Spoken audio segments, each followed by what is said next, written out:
Oke. Ya, Assalamualaikum warahmatullahi wabarakatuh.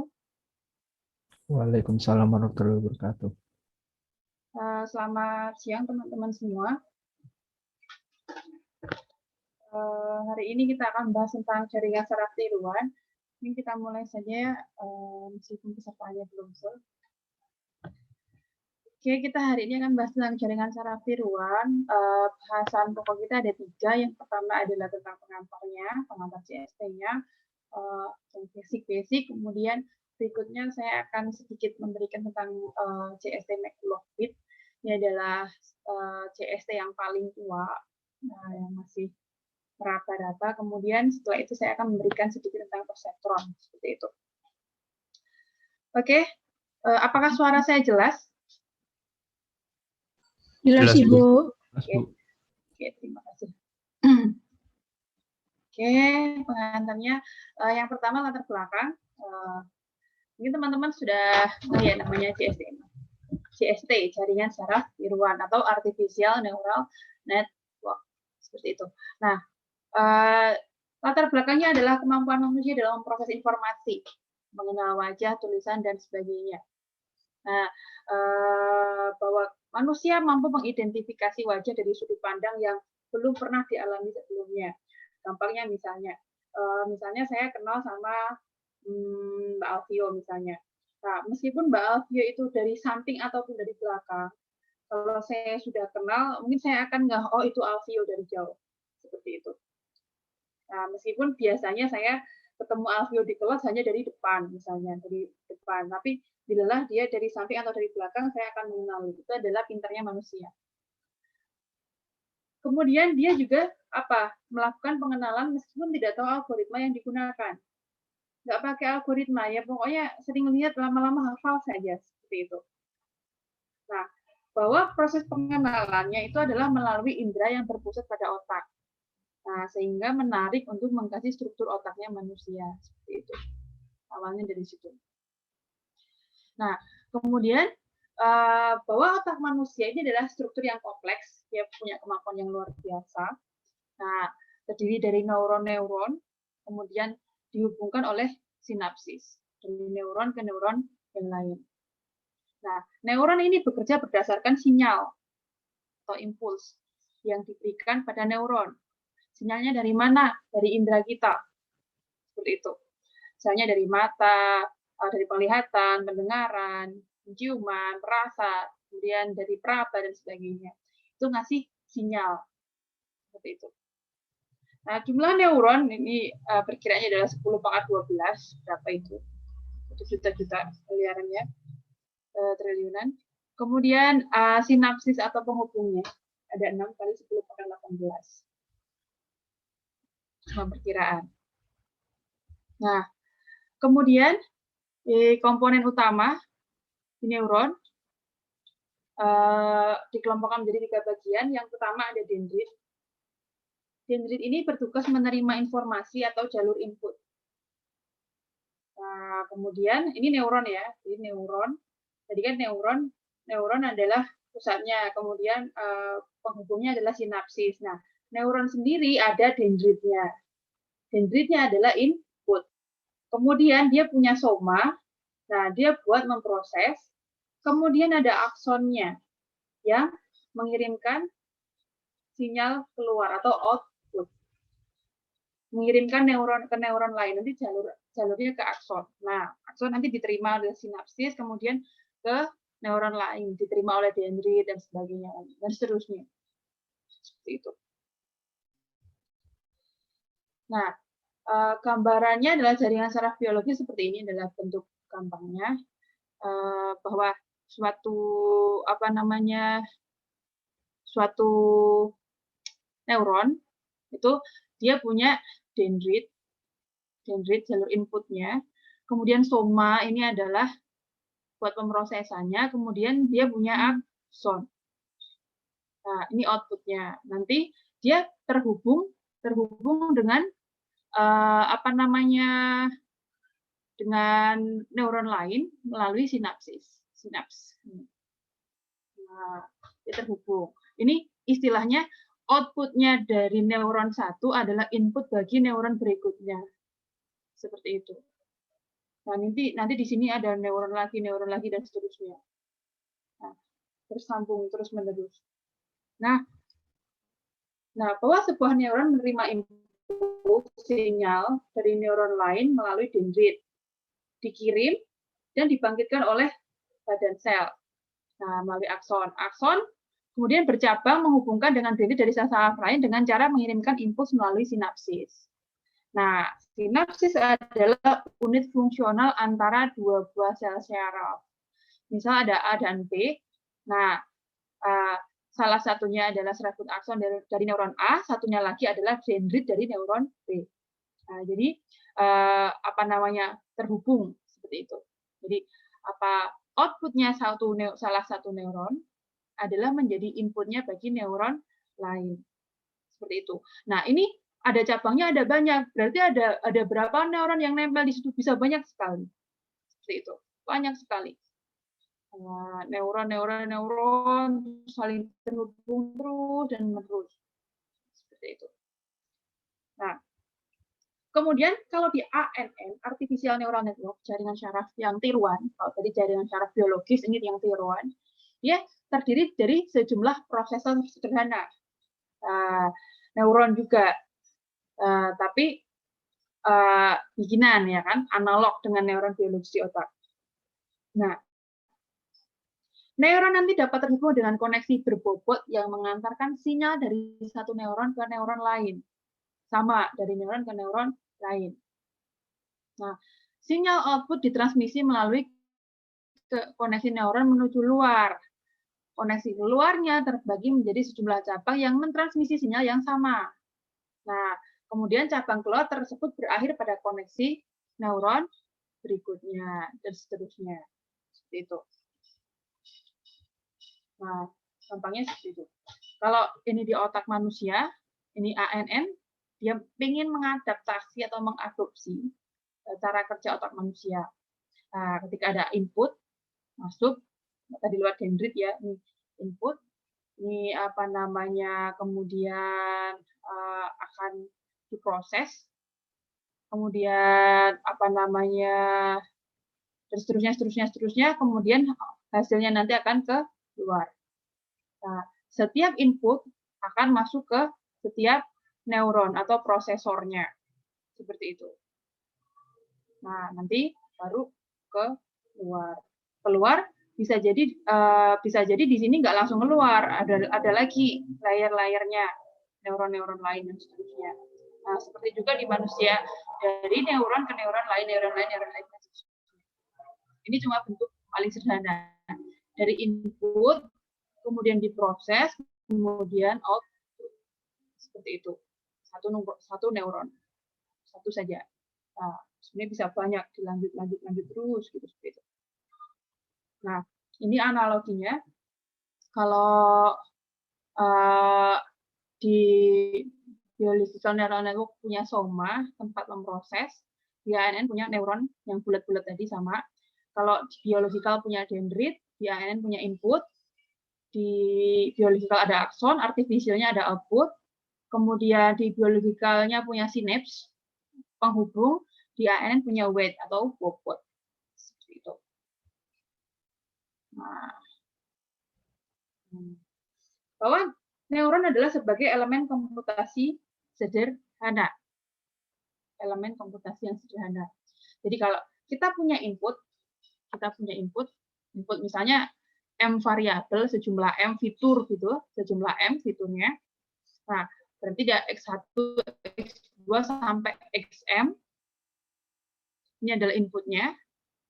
Nah, nanti dia akan punya bobot, dikalikan dengan bobotnya, kemudian dia akan dijumlahkan, kemudian akan dilakukan aktivasi, kemudian akan menjadi output. Itu adalah elemen komputasi sederhana untuk si neuron. Gampangnya adalah masih sama.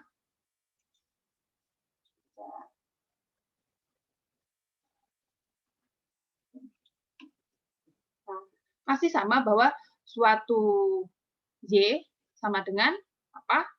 Wx plus W. Masih sama. Seperti kemarin teman-teman belajar di regresi ya, masih sama. Y sama dengan M dikalikan X ditambah suatu bias. Sama. M ini kalau di persamaan garis ada gradien, kalau kita elemen komputasi di sini adalah W-nya adalah bobot, suatu bobot. Seperti itu. Nah, inputnya bisa banyak, bobotnya juga bisa banyak, seperti itu. W1, W2, W3, X-nya berarti X1, X2, X3, dan seterusnya. X1 kali W1, X2 kali W2, dan seterusnya, XM dikalikan WM, dan seterusnya. Dijumlahkan, ditambahkan suatu bias. Nah, nanti nggak selesai di situ. Kita masih lakukan aktivasi. Ada fungsi aktivasi. Setelah diaktifasi, akan menjadi suatu output. Seperti itu.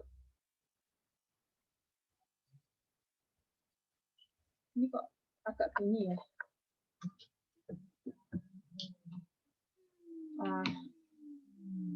Kemudian berikutnya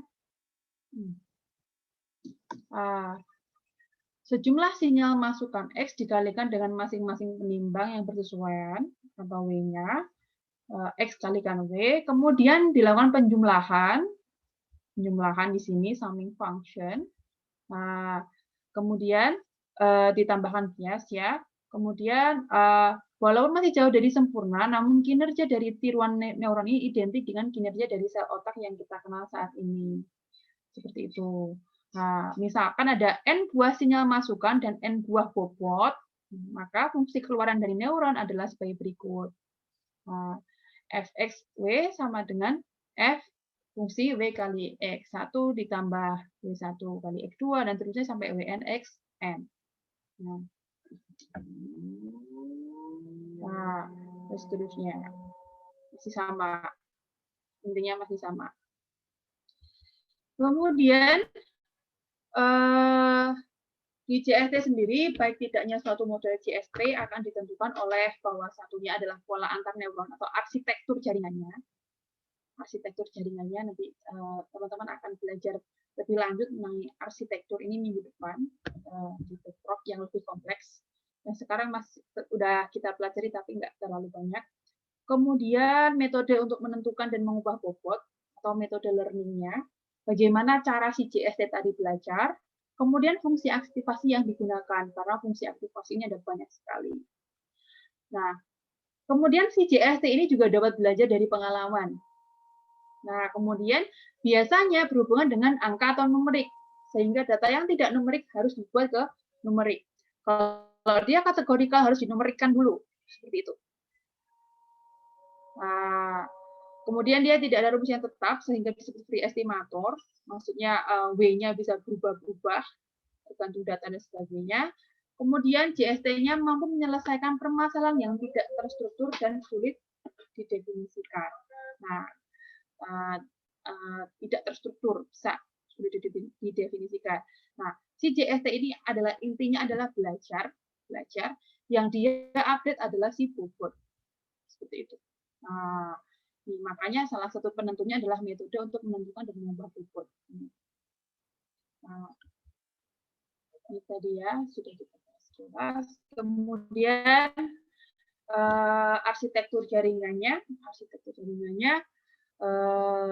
bahwa kalau kita punya input, lapisan input kita masukkan misalnya dari Excel atau dari mana ya, terserah inputnya dari mana aja, dari sensor dan sebagainya, akan masuk ke lapisan input.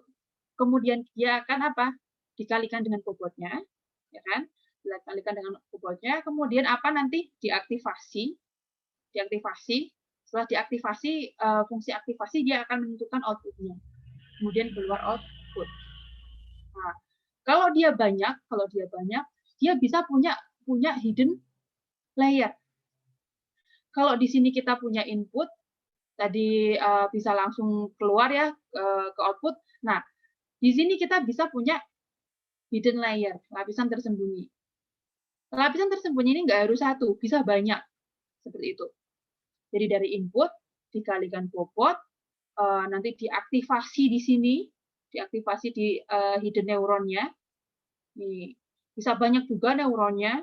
Kemudian outputnya dari sini menjadi input bagi sebelah sini. Makanya ini keluarannya ini menjadi input kan.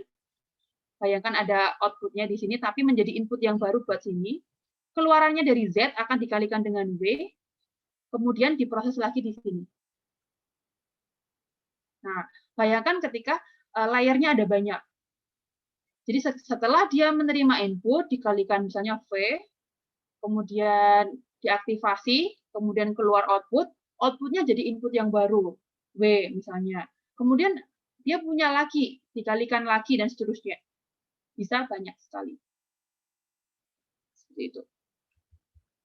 Nah, kemudian fungsi aktivasinya apa saja? Ada banyak. Ini hanya salah 4 ya. Yang pertama ada step function. Step function. Step, namanya step itu apa? Langkah. Ya. Langkah. Kalau step function, dia dari 0 ke 1.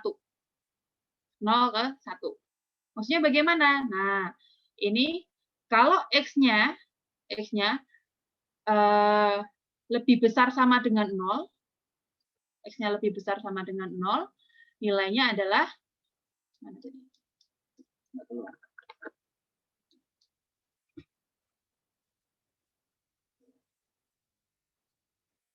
Kalau X-nya lebih besar sama dengan 0, dia Y-nya akan bernilai 1, tapi ketika input X-nya itu kurang dari 0, nilainya adalah 0. Jadi nilainya hanya 2, 0 atau 1. Itu adalah step function. Kemudian yang berikutnya adalah sign function. Sign, tanda. Namanya tanda berarti min sama plus. Nilainya adalah minus 1 sama plus 1. Pilihannya hanya itu. Kalau step adalah 0, 1. Kalau sign ada min sama plus. Nah, kapan dia plus? Kalau X-nya lebih besar sama dengan 0. Nah, tapi ketika kurang, nilainya langsung menjadi minus. Seperti itu. Nah, kemudian kalau sigmoid function dia nilainya lebih continuous. Nah, perhatikan ya gambarnya continuous. Ya, sigmoid adalah 1 dibagi 1 plus E pangkat min X. Nah, jadi ketika kita inputnya misalnya berapa gitu, kita input, nah nanti nilainya berupa continuous di sini. Nah, continuous-nya tapi antara 0 sampai 1. Nggak akan mencapai minus-minus seperti ini. 0 sampai 1. Nah, kemudian yang lain ada linear function.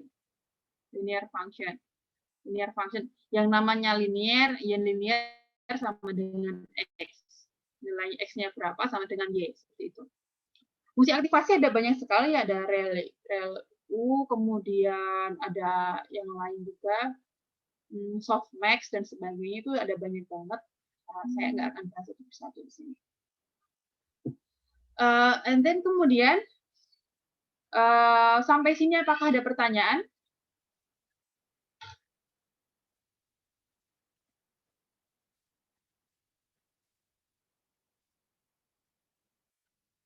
Adakah pertanyaan sampai sini? Mau tanya, Bu. Ya, silakan. Boleh balik ke slide sebelumnya, Bu? Ya. Saya bingung, ini yang dimaksud dengan satu neuron tuh ini atau cuman satu ini aja, Bu? Ini satu lapisan neuron. aja gitu? Ini satu neuron. Itu satu neuron. Kalau segini, ini namanya layer.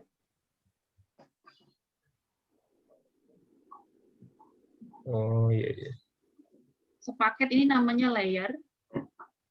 Satu bulat namanya satu neuron. Gampangnya di sini berarti hidden neuron ini mengandung hidden layer, satu ini ada 2 neuron. Unstable. Seperti itu. Output layernya di sini ada 1 neuron. Output layer. Nah, ini hidden layernya ada 2 neuron. Seperti itu. Seperti di sini juga input layer punya 3 neuron. Seperti itu. Clear, Mas? Berarti dari Hmm. yang apa ya Bu ya? Tadi aksonnya berarti ini ada banyak ya Bu? Sinapsnya ada tergantung berapa keluarnya ya Bu? Ya, ya. Ini setiap V atau W bobot ini kita anggap sebagai suatu sinaps. Oh iya iya. Penghubung antar satu neuron dengan neuron yang lain. Seperti itu.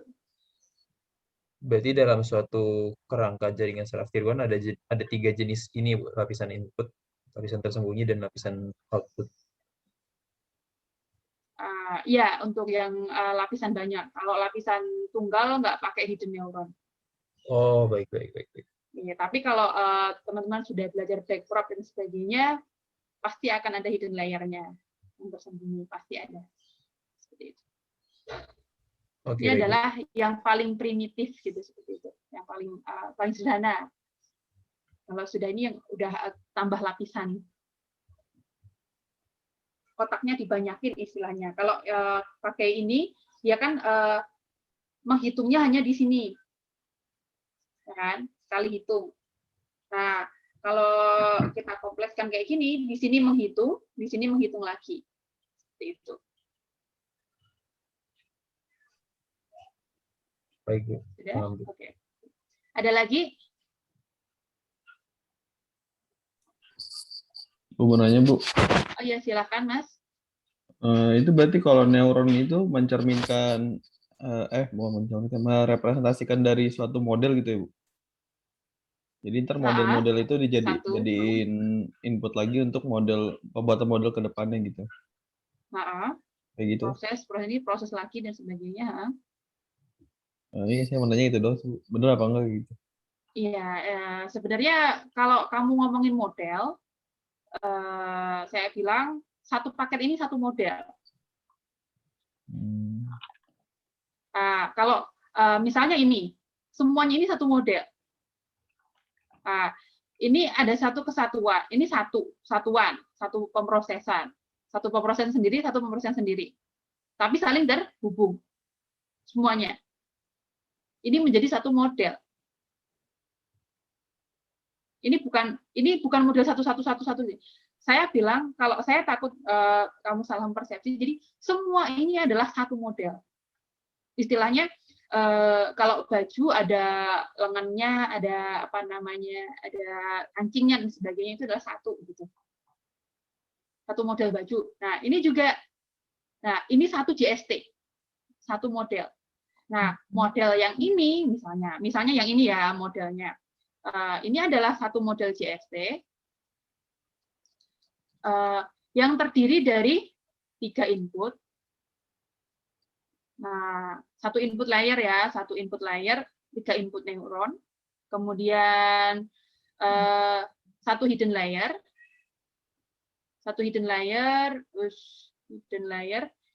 yang terdiri dari 2 neuron, sama satu output layer yang terdiri dari 1 neuron. Seperti itu. Ini satu model. Bagaimana, Mas Johannes? Oke, Bu. Tapi itu perhitungannya gimana sih, Bu? Contoh, misalkan penghitungan Z1 nih. Nanti jangan buru-buru, satu-satu ya. Kalau ini, Bu, kalau inputannya biasa berupa apa, Bu? Dataset juga kah atau angka? Iya, angka. Jadi 1X ini adalah satu fitur. Oh, satu fitur. Satu fitur. Berarti di sini ada 3 fitur. Kemudian nanti output-nya ini kan ada output-nya terakhir misalnya namanya Y. Berarti misalnya kamu klasifikasi ya, kamu punya misalnya punya ciri-ciri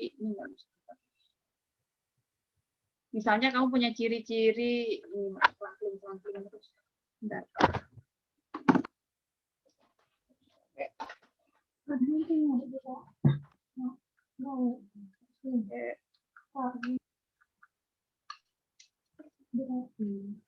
Nggak mau. Nah,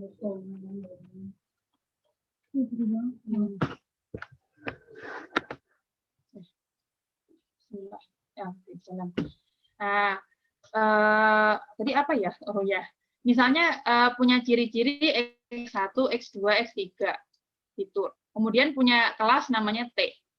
Berarti nanti errornya adalah selisih T dengan Y, seperti itu. Nanti kita bahas itu ya.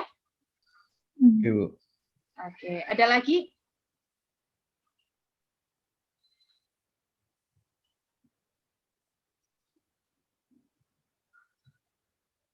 Nah, kalau sudah nggak ada, saya lanjut nih.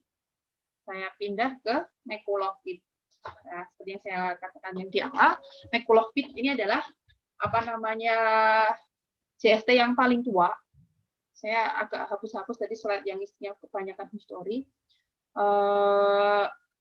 Yang paling tua, istilahnya yang paling sederhana, yang paling ya intinya yang paling sederhana lah, satu layer seperti itu. Modelnya adalah seperti ini, Makulogpit neuronnya. Nah, Makulogpit ya punya input, kemudian bobot, kemudian aktivasi.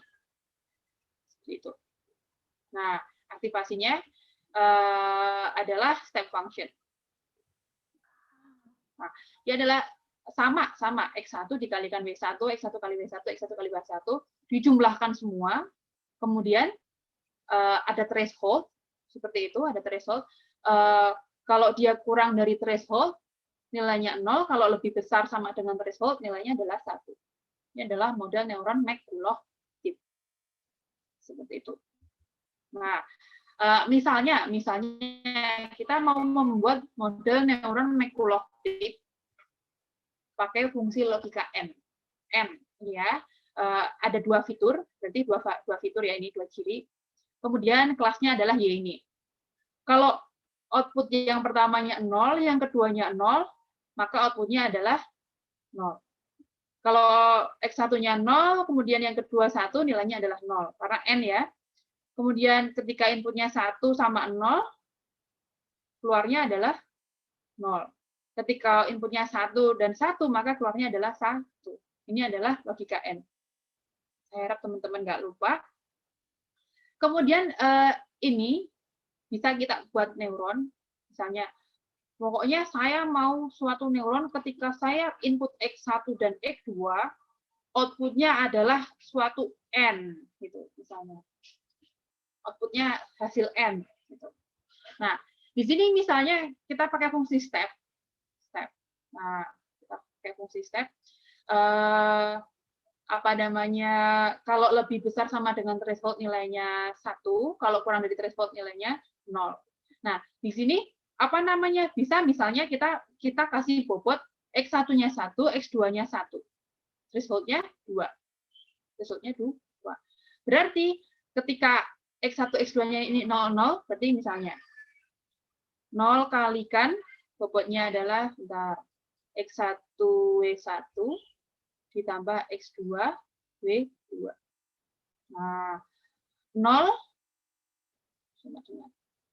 nah, 0 dikalikan 0 ditambah 0 dikalikan 1, W-nya 1 dikalikan 0 kalikan 1. Totalnya berapa ini? 0. Apakah 0 kurang dari threshold? Threshold-nya 2 misalnya. Ya. Berarti Y-nya adalah 0. Kemudian misalkan inputnya adalah ini tadi 0, bobotnya ini adalah 1 ya, tetap nggak berubah. Bobotnya 1 ditambah 0 dikali 1 dikalikan 0. Berarti 1. 1 kan? 1. Apakah X kurang dari threshold ataukah lebih besar? Kalau threshold-nya 2, berarti kurang dari threshold. Kalau kurang dari threshold, nilainya adalah 0.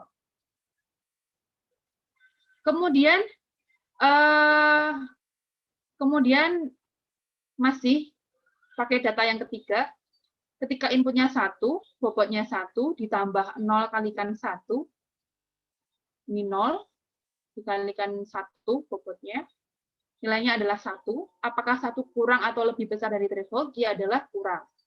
Karena kurang dari 2, maka dia nilainya adalah 0. Yang terakhir, input X1-nya adalah 1,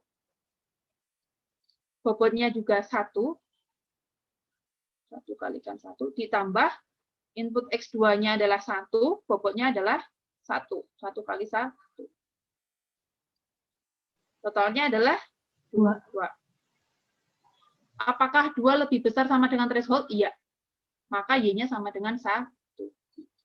Seperti itu. Ini adalah model neuron McCulloch-Reed.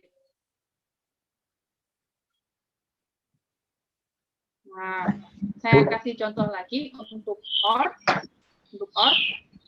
Untuk OR, kalau fungsi OR itu kalau ada 1 nilainya 1. Ya kan? Kalau 0 semua 0. Seperti itu. Nah, di sini sama kita pakai fungsi step. Misalnya kita pakai kita coba bobotnya 2, threshold-nya 2. Teman-teman bisa abaikan dulu ini. Nah, kalau ya baris pertama masuk 0 kalikan 2.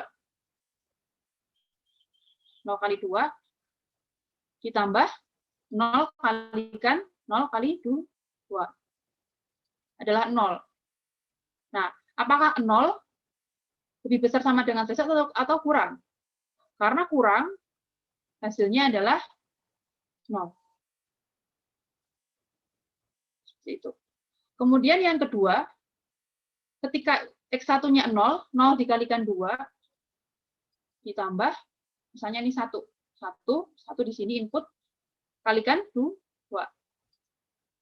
Adalah 2. 2 itu kurang atau lebih besar sama dengan? Lebih besar sama dengan. Maka Y-nya sama dengan 1. Dan seterusnya. Nah, seperti itu. Apakah ada pertanyaan sampai sini?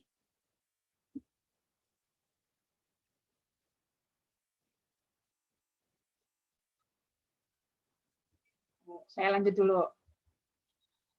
Kemudian misalnya XOR.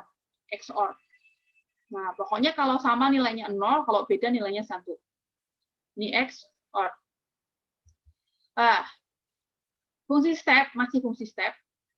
Kemudian kita kasih bobot.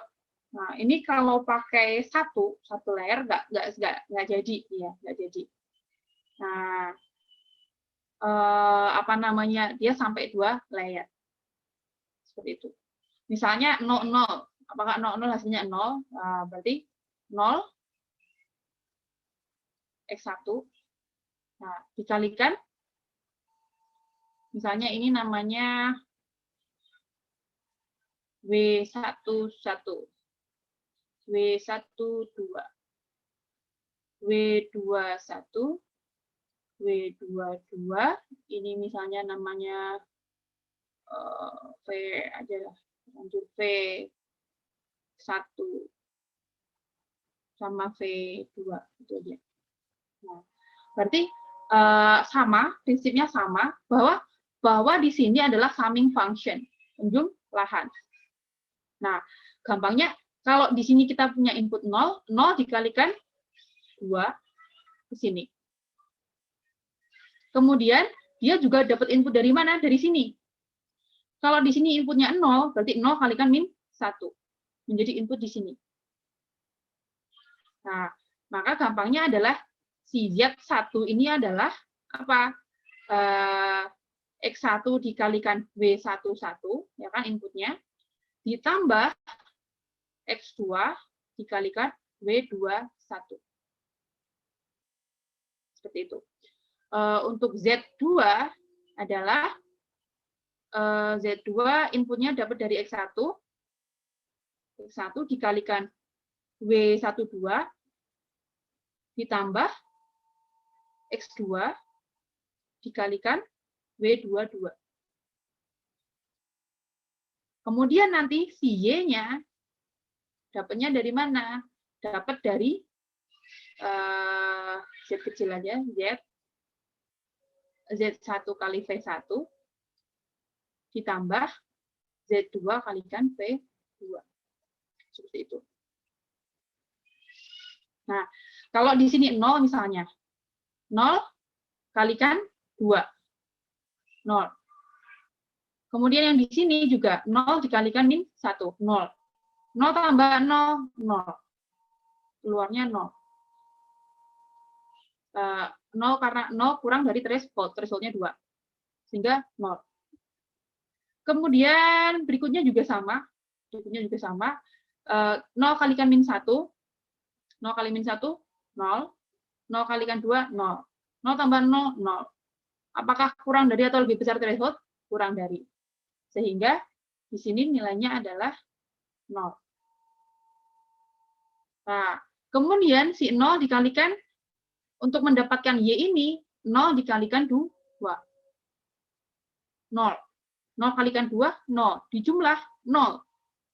Kurang dari threshold, jadi outputnya adalah 0. Sama. Sini. Seperti itu. Kalau inputnya adalah 01, 01 misalnya. 0, 1. Di sini 0, di sini 1. Coret di mana ya? Misalnya ini 1. Nah, di sini 0 jelas, di sini 1. 1 kalikan min 1, min 1. Min 1 ditambah tadi 0. Di sini 0. Ditambah minus 1. Kalau di sini, sebelah sini 0 kali min 1 adalah 0. 1 dikalikan 2 adalah 2. Seperti itu. Ini hasilnya adalah min 1, di sini adalah 2. Kalau di threshold, apakah min 1 kurang dari threshold? Iya. Sehingga outputnya adalah 0. Kemudian di sini, 0 tambah 2 sama dengan 2. Apakah 2 kurang dari threshold? Thresholdnya ini 2. Berarti lebih besar sama dengan, sehingga outputnya adalah 1. Nah, si output ini kita kalikan lagi ke sini. 0 dikalikan 2, 0. 1 dikalikan 2, 2. Jumlahnya adalah 2. Apakah kurang dari atau lebih besar sama dengan? Lebih besar sama dengan. Sehingga nilainya adalah 1. Dan seterusnya. Seperti itu. Nah, tanpa bahwa untuk mengenali pola, model neuron McCulloch-Pitt ini harus menentukan bobot dan nilai ambang secara analitik. Intinya apa? Bobotnya sama threshold-nya, coba-coba. Nah, sehingga modelnya masih bisa mengenali pola tersebut. Jadi harus nyoba-nyoba. Jadi lebih memang fleksibel, tapi istilahnya kita sebagai programmernya harus nyoba-nyoba secara analitik ini masuk nggak misalnya. Nah, jaringan ini hanya dibuat untuk merepresentasikan fungsi-fungsi yang sederhana. Nah, tapi untuk masalah yang kompleks, misalnya inputnya lebih dari 2 atau tidak biner, maka akan sulit dilakukan pakai McCulloch-Pitt. Ini adalah jaringan yang paling sederhana. Seperti itu. Sampai sini apakah ada pertanyaan? Sebelum saya masuk yang lebih advance.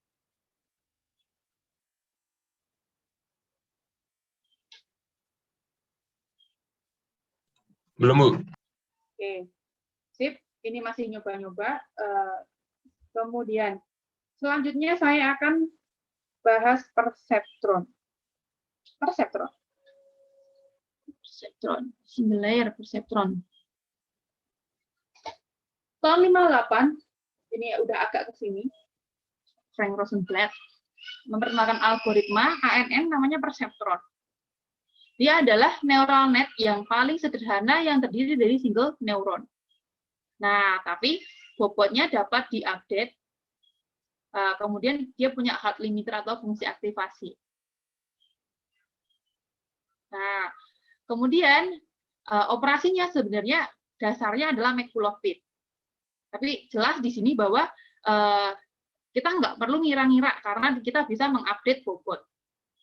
Jadi nggak perlu nyari pas banget. Oke, kita bisa mengupdate bobot.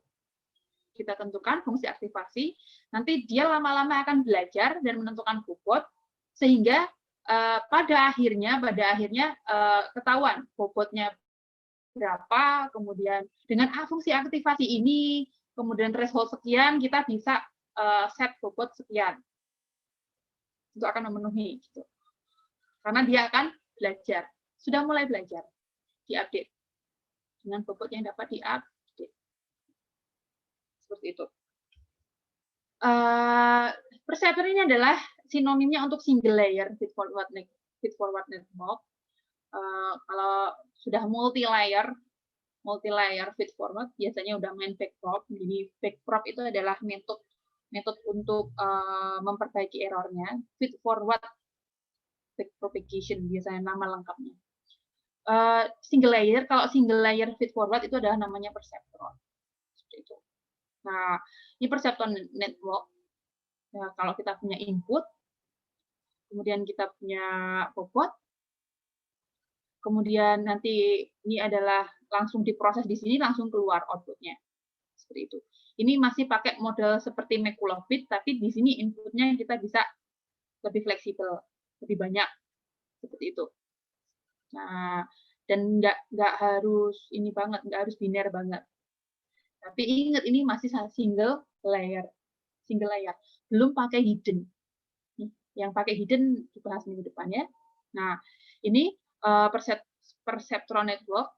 Kemudian ini ada 1, 2, 3, 4, 5, 6. Ada 6 otaknya yang buat mikir. Ya, ada 6. Kalau kita ambil tarik satu aja, bentuknya akan seperti ini. Kalau outputnya cuma 1, pemprosesnya cuma 1 akan seperti ini. Nah, karena dia itu adalah fully connected. Kalau di sini ada tambah lagi, berarti juga ke sana lagi semuanya. Semuanya masuk. Seperti itu. Nah, fully connected. Ini kalau satuan. Kemudian perceptron adalah sesuatu yang linearly separable. Terpisah secara linear. Maksudnya apa? Maksudnya adalah misalkan di sini teman-teman punya data point titik di sini 1, 2, 3, 4. Nah, misalnya ini adalah kelas, misalnya ini adalah kelas 0, di sini adalah kelas 1. Misal. Nah, kenapa disebut linearly separable? Bahwa perceptron itu sifatnya adalah memisahkan data point dengan garis yang linear. Seperti itu. Linearly separable. Nah, kalau ini bisa nggak dipisah dengan satu garis? Ini bisa, ini putih sama hitam bisa dipisah sebelah sini. Yang ini bisa nggak dipisah dengan satu garis? Nggak bisa, ya. Nggak bisa. Berarti ini tidak akan bisa dihandle oleh perceptron. Seperti itu. Nah, ini hanya linearly separable function yang dapat direpresentasi oleh suatu perceptron. Kemudian saya bahas sedikit dengan konvergensi, mengapa perceptron, bahwa algoritma pembelajaran perceptron akan selalu mencari bobot-bobot untuk mengklasifikasi input jika terdapat himpunan bobot yang dapat digunakan untuk mengklasifikasi. Dia akan selalu nyari. Iterasi terus sampai dapat errornya seminimum mungkin, kalau error 0. Nah, kemudian di paper Minsky dan Papert, ini paper orang, bahwa bobot-bobot tersebut ada nyari bobot, kemudian akhirnya ada ketemu jika dan hanya jika problemnya adalah linearly separable. Hanya untuk linearly separable. Ingat, misalnya kasus 2 input. Inputnya X1 sama X2. Variabelnya fiturnya ada 2, X1, X2. Kemudian Y-nya adalah -1 atau 1 kelasnya. Nah, bahwa kalau kita dapat menggambar garis memisahkan -1 dan 1 ini, Berarti kasusnya adalah linearly separable. Kalau kita tidak bisa memisahkan dengan garis, berarti apa? Tidak linearly separable. Nah, bahwa kalau kita punya input sejumlah n, generalisasinya sejumlah n misalnya, harus dapat dipisahkan dengan bidang n-1. Kalau kita punya dua fitur, atau fiturnya adalah dua dimensi, berarti harus bisa dipisahkan oleh bidang satu dimensi. Garis. Itu. Kalau ini adalah bidang 3 dimensi, berarti pemisahnya adalah 2 dimensi. Itu. Nah, misalnya nih, di sini ada kelas A2, di sini ada kelas A1. Berarti misalnya ini pemisahnya. Pemisahnya adalah linearly separable. X1 kali W1 tambah X2 kali W2 dikurangi suatu threshold. Nah, kalau dia adalah 3 dimensi, X1, X2, X3, bidangnya bidang 3 dimensi, maka dia akan punya apa? Punya pemisah. Pemisah berupa 2 dimensi. Dan seterusnya. Itu adalah linearly separable. Itu adalah sifatnya si perseptron. Hanya bisa memisahkan yang linearly separable. Nah, kemudian ini tadi balik lagi bahwa faktanya banyak sekali masalah sederhana tapi tidak linearly separable. Contohnya kasus XOR. Misalnya ini adalah 0 gitu ya. Kalau 0 sama 1 hasilnya 1. Kalau 1 sama 0 hasilnya juga 1 sini. Tapi kalau di sini adalah 1 sama 1 hasilnya adalah 0. Kalau 0 sama 0 hasilnya adalah 0. 0, 0. Ini adalah hanya XOR. Ini sederhana sebenarnya. Tapi dia tidak linearly separable. Seperti itu. Makanya disebut inadequacy of perceptron. Jadi dia nggak bisa. Padahal ini sederhana. Nah, bahwa meskipun begitu, kita dapat menghitung XOR dengan menambahkan hidden unit. Oke, tambahin hidden nantinya. Kemudian, ini adalah plot 2 dimensi dari logika operasi dasar. Misalnya kalau N ya, kalau 1 sama 1, 1. Kalau 1 sama 0, 0. Ini hasilnya adalah 0 ya kan, outputnya. Di sini hasilnya adalah 1. Kalau ini OR, di sini hasilnya adalah 1, di sini hasilnya adalah 0. 1 sama 0, misalnya. Jadinya 1 sama 1, 0 sama 0, sebagainya. Ini adalah kelas yang berbeda. Sementara jika XOR, dia tidak bisa. Seperti itu. Perseptron dia bisa. Nah, kemudian single perceptron learning jelas. Nanti saya akan bahas lagi aja di sini.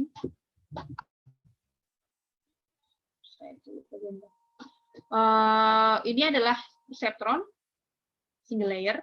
Single layer-nya 2, bentuknya hanya 2. Dijumlahkan, ini linear combinator ada penjumlahan. Maksudnya X1W1 ditambah X2W2.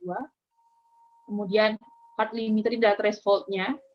Misalnya tadi kurang dari threshold adalah sekian-sekian tadi, step function atau yang lain, kemudian dia akan keluar. Intinya adalah seperti itu, sama.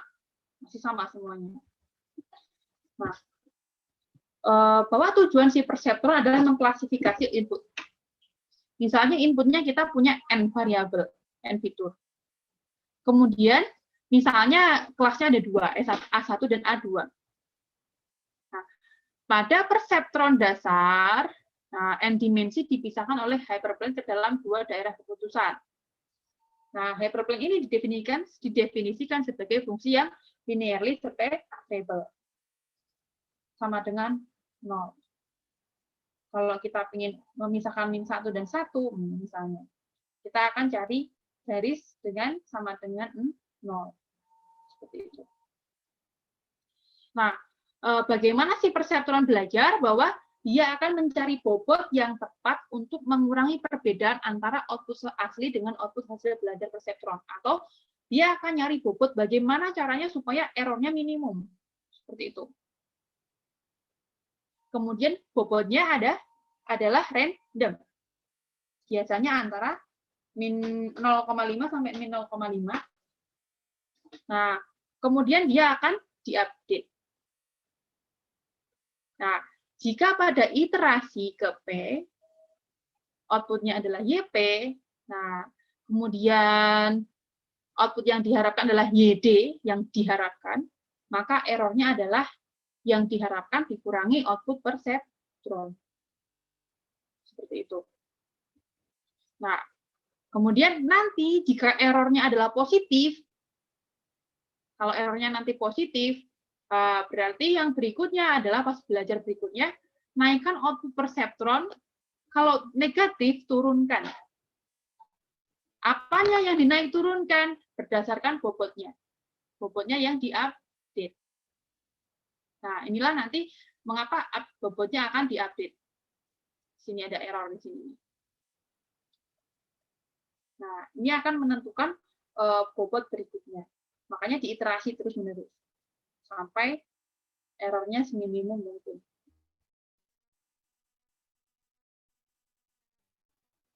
Nah, algoritmanya adalah langkah pertama adalah inisialisasi.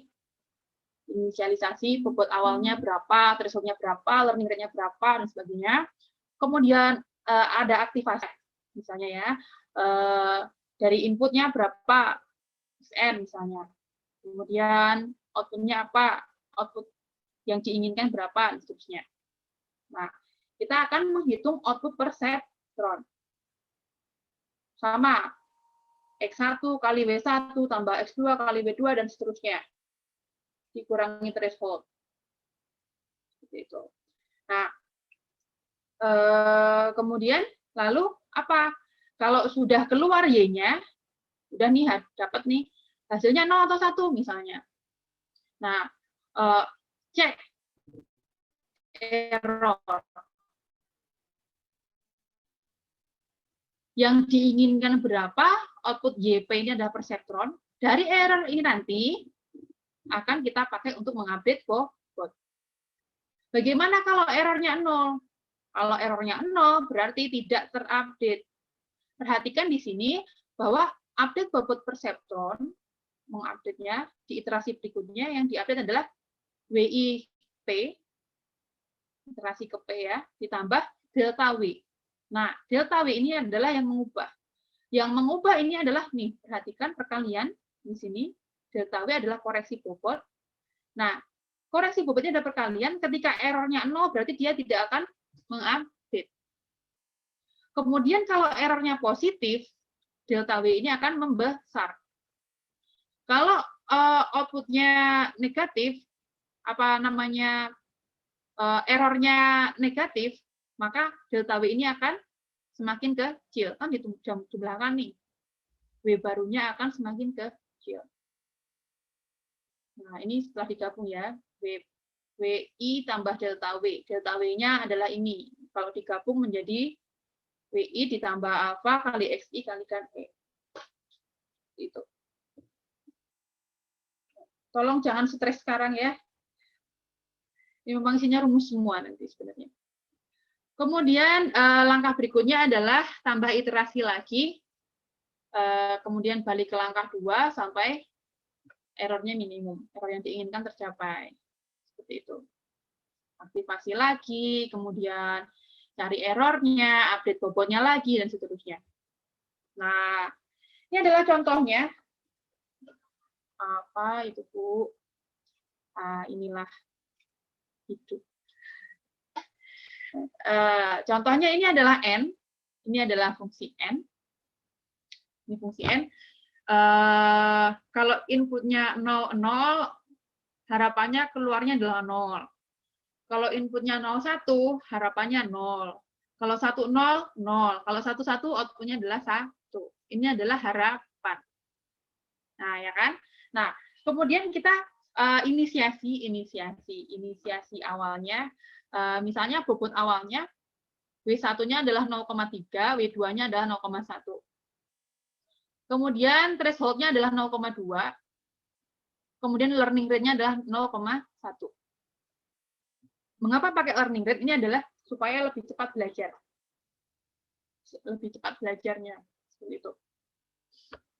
Nah, kemudian fungsi apa namanya? Nah, bayangkan yang pertama nih, baris pertama. Nah, teman-teman perhatikan di sini bahwa inputnya adalah 00, 01, 10, 11. Inputnya adalah 4 ya, 4 baris, 4 row. Nah, setiap row ini kita akan iterasi melewati semua ini, melewati langkah 1 sampai 5, sampai dengan apa? Kalau di sini, sampai errornya adalah tidak ada. Nah, satu paket data, misalnya satu dataset, bayangkan ini satu dataset. Satu dataset untuk N ya, 00, 01, 10, 11. Ini berarti adalah satu epoch di sini. Nanti kalau masih ada error, berarti dia harus ada epoch berikutnya. Istilahnya, masuk lagi datanya. Dan seterusnya. Nah, sampai dalam epoch tersebut nggak ada error, atau errornya sangat-sangat minim. Itu. Nah, misalnya nih, bahwa inisiasinya 0,3 sama min 0,1. Kemudian apa namanya threshold-nya 0,2, alfanya 0,1. Nah, ini kita komputasi dulu ke aktivasi Y sama W. Ini berarti apa? Sama X1 W1 ditambah X2 W2. Seperti itu. Nah, X1 W1 0 kali 0,3. 0. 0 dikalikan min 0,1. 0. Dikurangi theta threshold 0,2. Ini bisa teman-teman taruh sini atau taruh sini. Kalau taruh sini berarti nggak pakai minus ya. Ini ikutin ini aja dulu. 0 dikurangi, ini hasilnya 0, dikurangi tetanya adalah 0,2. Berarti adalah minus 0,2. Nah, ini pakai fungsi step. Nah, apakah dia kurang dari atau lebih besar sama dengan 0? Oh, ternyata kurang dari 0. Maka di stepnya adalah 0. Outputnya adalah 0. Ini adalah output perseptron. Berikutnya adalah kita akan menghitung error. Errornya apa? Y yang diinginkan, desired output, dikurangi Y perseptron. Yang diinginkan adalah di sini. Ini adalah output perseptron. Nah, 0 dikurangi 0. Errornya adalah 0. Nah, sehingga bobot akhirnya adalah apakah berubah? Tidak. Karena meskipun kita hitung ini, final weight, misalnya errornya kita masukkan di sini adalah 0. Nah, maka misalnya W1 adalah 0,3, ditambah learning rate-nya 0,1, dikalikan X1-nya adalah 0, dikalikan errornya adalah 0. Sehingga 0,3 ditambah 0. Hasilnya tetap 0,3. Begitu juga dengan minus 1. Minus 1 ditambah learning rate-nya 0,1, dikalikan X1-nya, dikalikan X2, X2-nya adalah 0, dikalikan error. Dia adalah, sorry, ini 0,1. Minus 0,1. Nggak ada perubahan. Seperti itu. Berikutnya juga yang kedua, sama. Saya clear dulu. Saya buang dulu. Nah,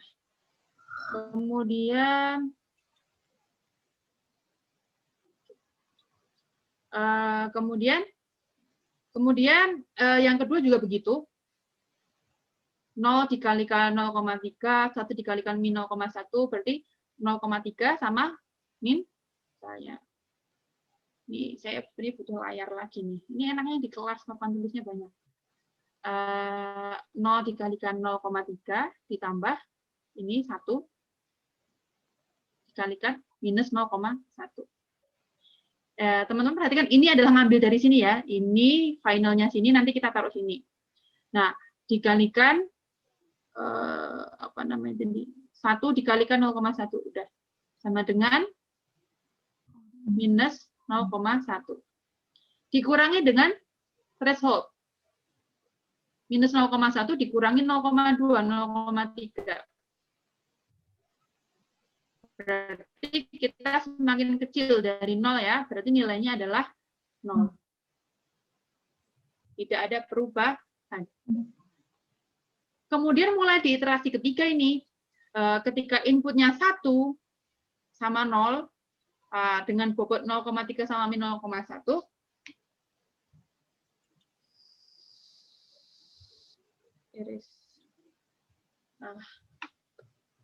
ini 1 dikalikan 0,3 ditambah S2-nya adalah 0, W2-nya minus 0,1. Hasilnya adalah berapa? 0,2. 0,2, Bu. 0,2. Nah, 0,2. Kemudian dikurangi berapa? Kurangi threshold. 0,2 dikurangi 0,2. Hasilnya berapa? 0. Nah, kalau 0, apakah hasil akhirnya 1 atau 0? 1. Kalau di sini 0. Ya, Dia sama dengan 0, berarti nilainya adalah 1. Maka output perseptronnya adalah 1. Padahal kita maunya dia masih 0. Nah, berarti di sini kita punya error, hitung error. D dikurangi perseptron. Yang diinginkan dikurangi error perseptron, dikurangi output perseptron. 0 dikurangi 1. Minus 1. Kita punya error di sini. Kita punya error. Karena kita punya error, berarti apa nanti? Nanti apa namanya? Akan ada update bobot. Update bobot. Update bobotnya bagaimana? Update bobotnya adalah W yang baru. Nah, misalnya W1 nih. W1 sama dengan apa? W1 yang baru adalah W1 lamanya 0,3. Ditambah learning rate-nya adalah 0,1. Dikalikan X1. X1-nya berapa? 1. Masih 1. Belum pindah ya, masih 1. Kemudian, sebentar. Oh ya benar. Kemudian,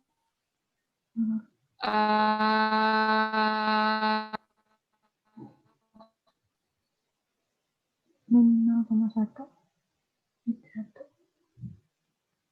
oh iya benar, Error. ditambah, dikali error. Errornya berapa tadi? Min 1. Errornya adalah minus 1. Ya, ini kan alfa. Ini W, ini alfa, ini X1, ini dengan W1. W1 yang baru, W1 lama, di W1 itu dikalikan error. Nah, ini W1 baru. 0,3, yang lama kan 0,3, ditambah 0,1 alfanya, kemudian X1-nya adalah 1, kemudian errornya adalah minus 1. Sehingga W1 barunya nanti adalah, berapa ini? 0,3 ditambah 0,1 kali 1 kali min 1. Minus 0,1. Ya enggak? Sehingga W1 yang baru adalah berapa? 0,2. Nah, 0,2. Ini 0,2. Nah, ini nanti akan dipakai di iterasi berikutnya, gitu maksudnya. Ya. Kemudian untuk W2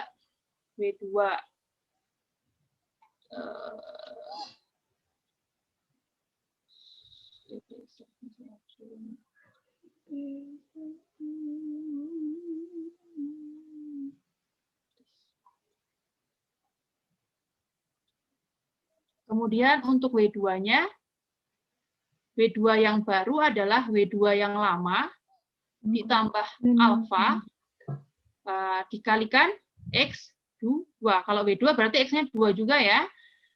Dikalikan error. W2 yang baru adalah W2 lama. W2 lamanya berapa? Minus 0,1 ditambah alfa 0,1. X2-nya berapa? 0. 0. Errornya minus 1. Ini 0 nih. Min 0,1 ditambah ini kali 0 kali min 1, 0. Nah, sehingga W2 yang baru minus 0,1. Akan kita pakai untuk iterasi berikutnya. Apakah sampai sini jelas? Halo? Masih jelas. Jelas. Nah, dan itu seterusnya. Seterusnya hingga dalam satu epoch atau dalam satu paket nih, nggak ada errornya seperti itu. Kalau ini pakai dataset beneran, misalnya dataset yang fiturnya banyak banget, nggak cuma 0101 ya, berarti nanti kita bisa batasi error atau batasi jumlah epochnya. Gitu.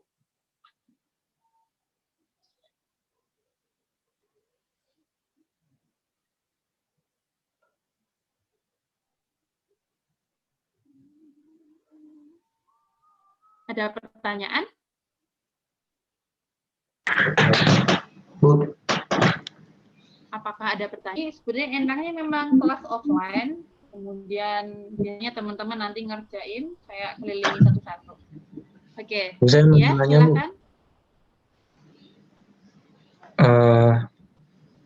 Amin. Perbedaan perseptron sama yang tadi Ya, tuh silakan. cuman perbedaan perseptron sama yang tadi, Bu. Cuman bobotnya ini update doang kan? Yang tadi. Ya, perseptron ini bisa diupdate bobotnya. Itu sangat penting masih gitu. Tetap harus biner tapi kan, Bu, inputnya.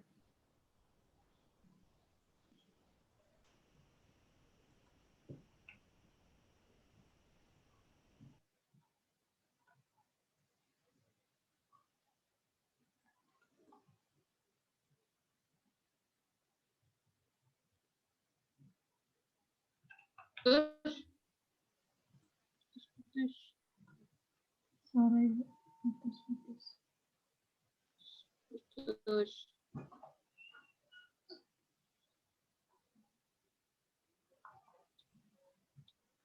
Nah, tadi sampai mana ya? Amin. Yang lainnya sama kan, Bu? Halo, Inputnya Amin. harus biner. Halo? Halo, ya, Bu. Kedengaran, Bu, suaranya? Putus. Enggak. Jadi kalau udah main perseptron ini iya nggak harus biner. Nggak harus biner seperti itu. Halo? Apakah masih putus-putus? Sudah terdengar, Ibu. Udah kedengaran, Bu.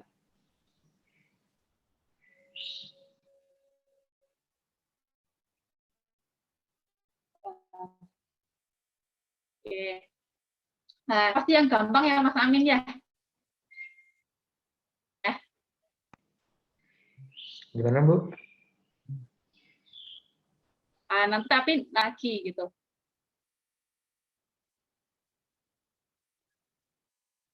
Halo?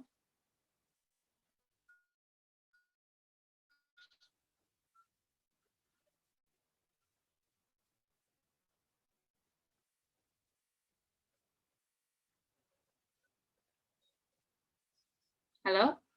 Masih terdengar, Ibu. Masih ada, Bu. Halo? Kayaknya Ibu yang agak Oke. awet, Bu. Bagaimana Mas Amin? Nah, Ya Bu, paham Bu.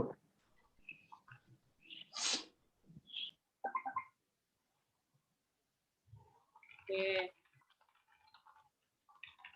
Ada lagi yang lain? Mau bertanya Bu, Ya, silahkan. untuk menentukan learning rate itu dari mana? Learning rate itu biasanya kita inisiasi di awal. Nilainya juga sama, biasanya kurang dari 1, positif. 0 sampai 1. Seperti itu.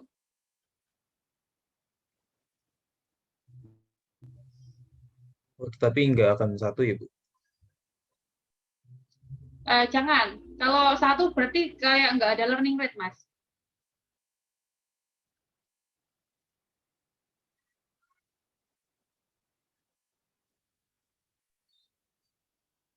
Saya kurang paham Bu, maksudnya kenapa seperti tidak ada learning rate, maksudnya gimana? Bukan juga seperti learning. Langkahnya terlalu besar, sorry, maaf.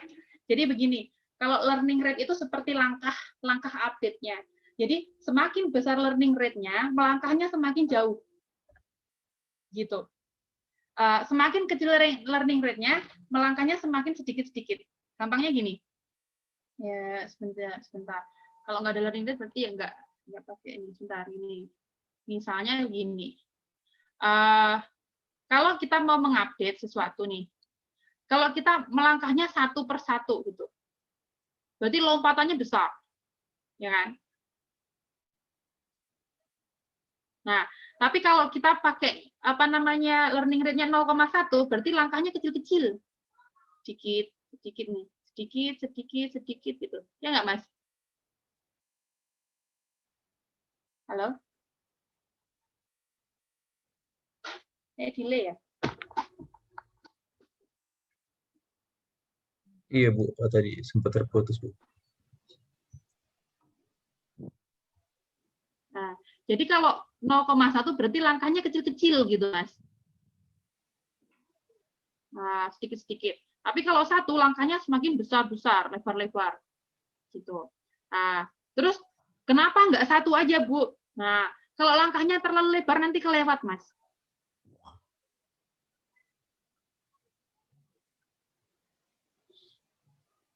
Ya, Mas. Iya Bu. Misalnya ya. Nah, misalnya yang ini nih, ini ya.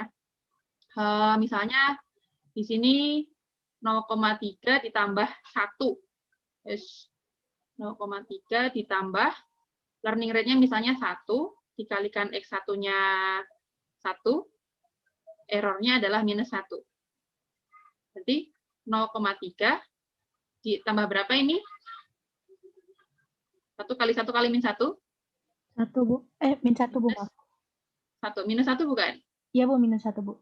Nah, berarti di sini adalah langsung 0,3 dikurangi min 1 adalah minus 0,7. 0,7. Langkahnya terlalu besar update-nya. Gitu. Oh iya. Nah, padahal di sini kita mainan bobotnya adalah kecil-kecil kan di sini. Iya, 0,1. Gitu. Antara 0 sampai 1 juga, misalnya antara min 1 sampai 1. Itu. Nah, jadi kalau threshold kita terlalu learning rate-nya kita terlalu besar akan kelewat, maksudnya begitu. Padahal nggak sampai sejauh itu langkah perubahannya. Kita cuma perlu geser, istilahnya gesernya cuma perlu sedikit gitu. Biasanya nanti kalau sudah main backprop untuk kasus yang real, kasus yang nyata, nanti bisa diubah-ubah sendiri, min 1, min 0,1, misalnya bukan min 0,1, 0,2, 0,25, ada yang 0,5, dan seterusnya. Ada malah yang 0,025 gitu, supaya itu tadi update bobotnya itu sedikit demi sedikit, nggak mau terlewat gitu istilahnya. Itu.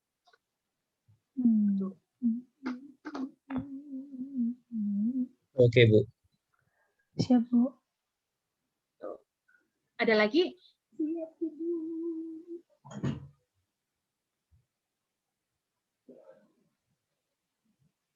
Ada lagi?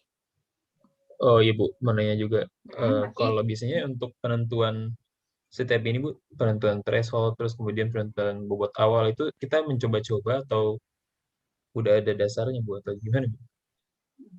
Masih trial, Mas. Maksudnya biasanya kalau di eksperimen machine learning seperti itu, kita punya set percobaan, seperti itu. Percobaan ya namanya juga, kalau kasusnya nyata nggak cuma 01 ya, kita punya set percobaan, threshold sekian misalnya. Kemudian biasanya kita pakai sigmoid aja sih misalnya, kebanyakan kalau sudah yang apa namanya sigmoid atau softmax seperti itu. Kemudian learning rate-nya biasanya kita akan coba beberapa skenario. Misalnya skenario awal misalnya saya coba gini. Dari apa namanya 0,1, 0,25 gitu misalnya. Nah, nanti bagusan mana? Biasanya kalau saya sendiri kalau percobaan otak-atiknya gitu misalnya bagusan 0,1. Kemudian saya akan curiga. Kalau saya kecilkan lagi apa yang terjadi? Saya akan coba apa? 0,01, 0,025, 0,05, 0,075 seperti itu. Saya coba lagi seperti itu. Jadi apa namanya nanti itu tadi saya takut langkahnya kelewat gitu istilahnya. Gitu. Jadi intinya kita punya skenario. Bagaimana kalau ini, bagaimana kalau itu dan seterusnya. Gitu. Jadi masih nyari-nyari gampangnya. Nah, karena itu tadi balik lagi ke teorema di awal pertemuan adalah no free lunch theorem. Jadi nggak ada makan siang gratis. Nggak ada yang gratis. Maksudnya mentang-mentang si A pakai data apa gitu, pakai learning rate-nya 0,1 bagus. Belum tentu di data saya 0,1 itu juga bagus gitu. Belum lagi kalau fungsi aktivasinya beda dan sebagainya. Itu nanti bisa merubah banyak hal. Tuh.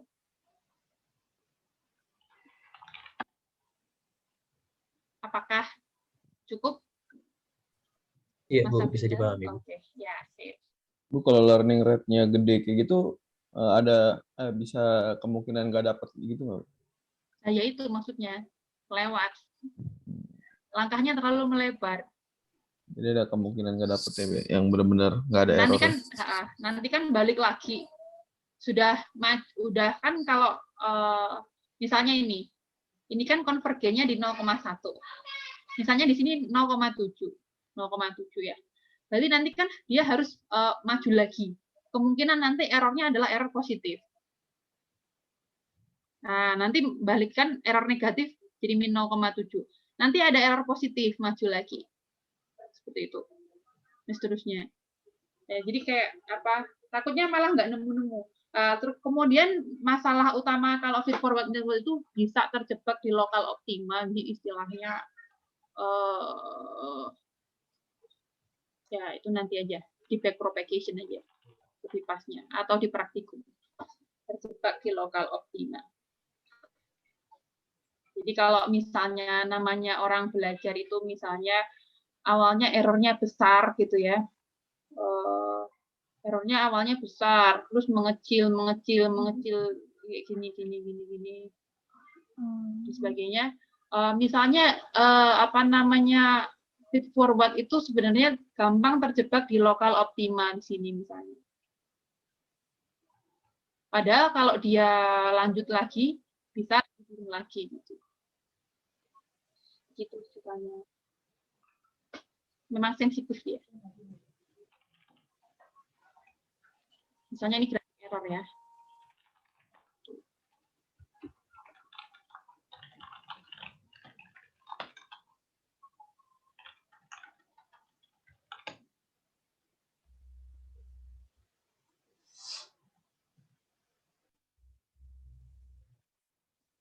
Halo, ada lagi?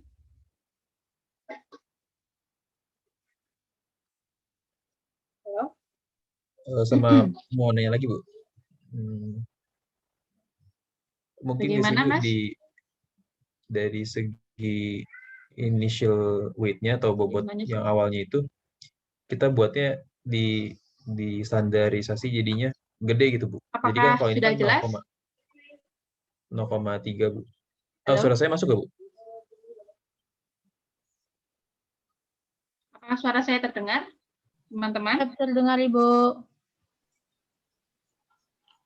Suara saya masuk ya, Bu? Mau nanya, Bu?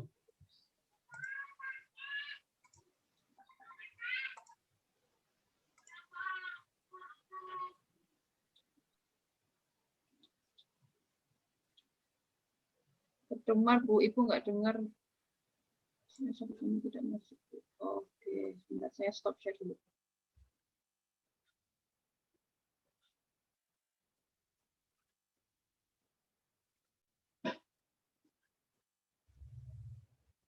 Oke. Coba ada yang berkata-kata coba. Halo, Bu. Masuk gak, Bu? Halo? Halo Ibu. Halo Ibu. Oh ya, sudah mulai terdengar.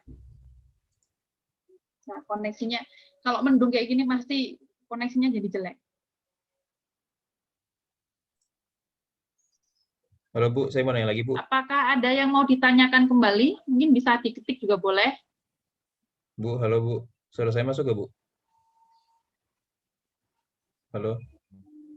Ini Rafa Bu, mau nanya Bu. Raf, Nggak masuk ya? Nggak denger kayaknya. di gua masuk, Raf. Bu Nurul kayaknya yang suaranya. Ya udah tanyain dah. Ketik. Ketik, Coba Kak. saya Ribet. matiin. aja. Ribet nanyanya. Kok Ketik, ngetik Kak. Ketik, Kak. Buset, Ya, ribet. coba silahkan. Dicoba ribetnya lagi. gimana ya? Ada suaranya tapi kecil. Sebentar, saya ketik. Teriak, Raf, teriak. Halo, Bu. Halo, Bu. Hai. Ya, udah jelas. Oke. Masuk akhirnya kan. Mau nanya ya, Bu? Masuk Ya, nggak, Bu? silahkan. Oke. Itu kalau misalnya dari segi inisial bobotnya itu bisa gak sih, Bu, kita buat standar semua, jadi kita nggak pakai 0, Bu, tapi misalnya kita kali 10 semua, Bu. Jadi bobot itu 1, 3 gitu. Terus juga jadinya learning rate itu juga jadinya dikali 10 juga misalnya, jadinya bisa langsung 1, Bu, nggak 0,1 gitu. Itu bisa nggak sih, Bu, kayak gitu? Balik ke fungsi aktivasinya, Mas Rafa.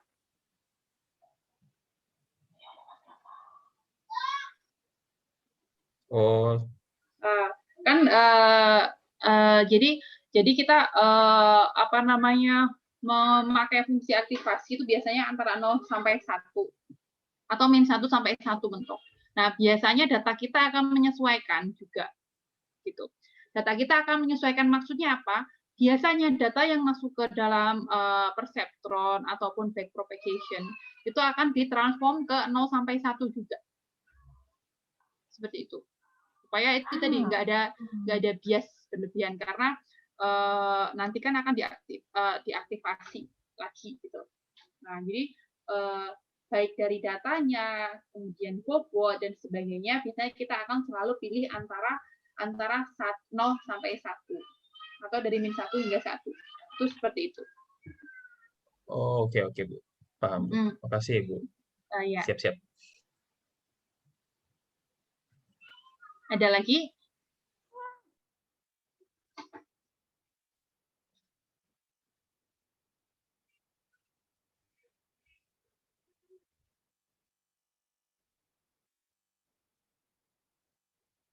Nah, ini masih basic ya. Nanti teman-teman akan belajar minggu depan di backpropagation, insya Allah bersama Pak Dista. Gitu.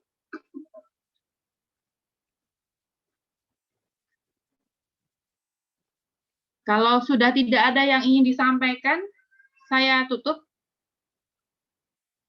Sebelum saya tutup, mungkin teman-teman bisa on cam untuk saya screenshot. Jangan lupa nanti juga screenshot buat absen ya, teman-teman. Kemudian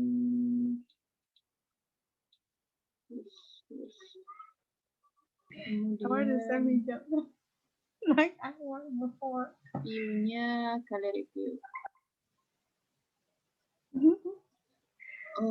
Udah screenshot, Bu. Ya, kamu sudah, saya belum. Oke, ini ada 5 halaman. Wah, lumayan juga. Bentar, Bu. Ada 5 halaman. Kemudian saya akan mulai screenshot setelah hitungan yang kelima. Ya nggak apa-apa kalau nggak bisa on cam nggak masalah ya. Yang bisa saja. Ini pas Mida. Enggak. Mana? Izin ke kamar kecil. Aduh.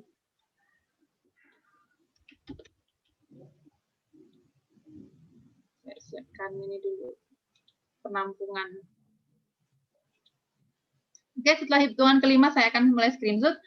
1, 2, 3, 4, 5. Screen halaman 1.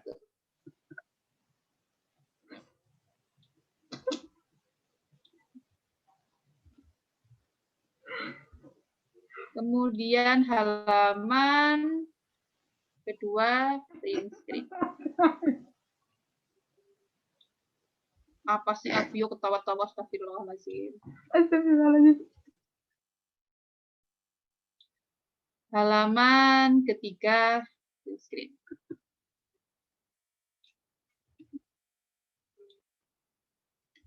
Saya paste dulu, kemudian halaman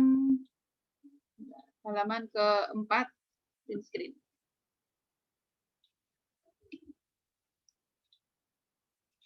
Kemudian halaman terakhir, print screen.